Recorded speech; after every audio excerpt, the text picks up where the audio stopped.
A question I keep getting in terms of selecting a genre to write in is, what is a vignette and how is it different from poetry or short stories?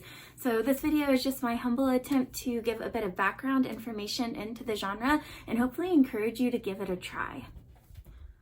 First, let's start out by defining the genre, and I'm going to go all the way back to the actual origin of the word. It is French in origin, coming from the word vigne, which means vine, and therefore vignette means little vine. The original application of this word was actually about pictures rather than writing, and it was pictures in connection to writing. It was the decorative illustrations, usually like those pretty little vines you saw in the medieval writing.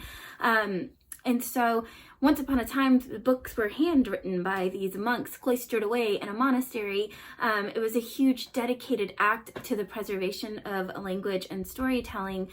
Most texts were hand copied in Latin, and along the margins, these very monks added their own marks, and they would put these pictures to either give reference to what was being said or just to put their own little spin on things.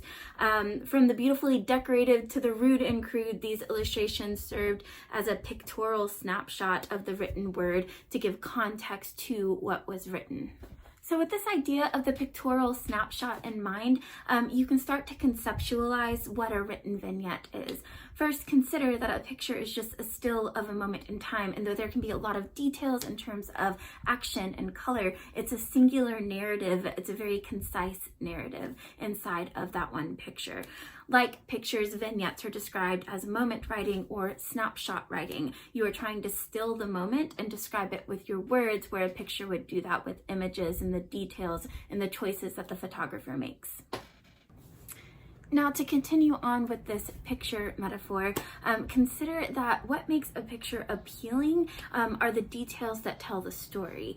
For example, the subject positioning, the action that is happening, the color, the shadows, the lighting, the filters that you use on Instagram to display your photos afterwards, the depth of field, the rule of thirds, all of these choices that the photographer has to make in order to tell an appealing story. It's the extreme attention to these details that make a picture have this story, this depth, this life.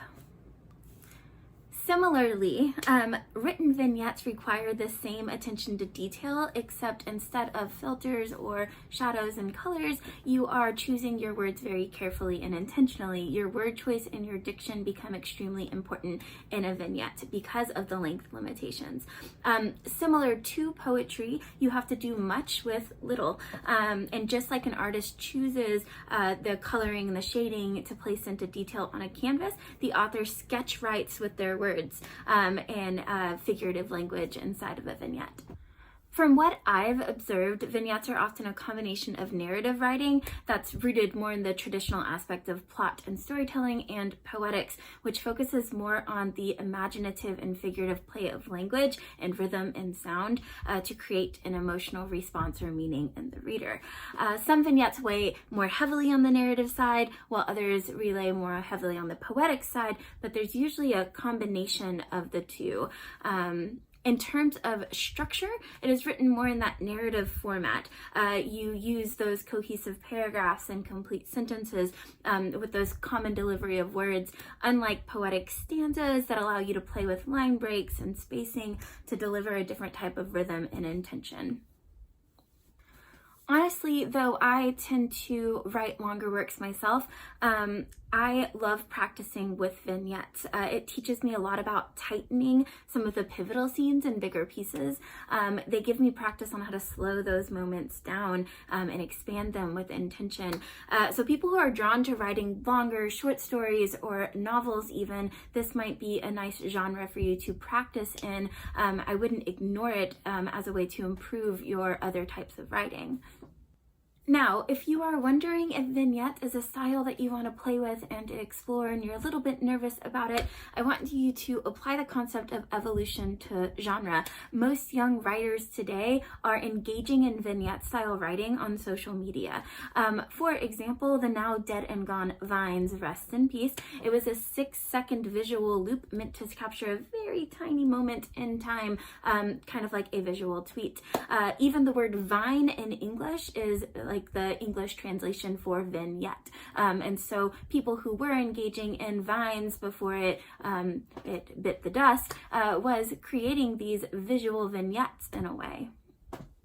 To continue on with this idea of social media as a form of vignette writing, there's also Instagram, which combines the literal snapshot with caption writing to tell the story of a moment in time.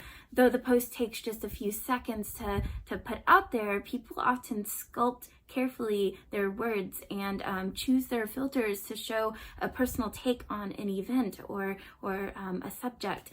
Then there's the ever popular TikTok, which has increased Vine's 6-second limitations to the 15 seconds. Their literal mission statement is to capture and present the world's creativity, knowledge, and life moments. Again, life moments, a vignette. Users create with extreme intention and choice before they display their 15 seconds to the world. In a way, these apps have come full circle to the original medieval vignettes as images, except it's moving images and film in a combination of the written word. Again, it's snapshot moment writing at its more evolved form.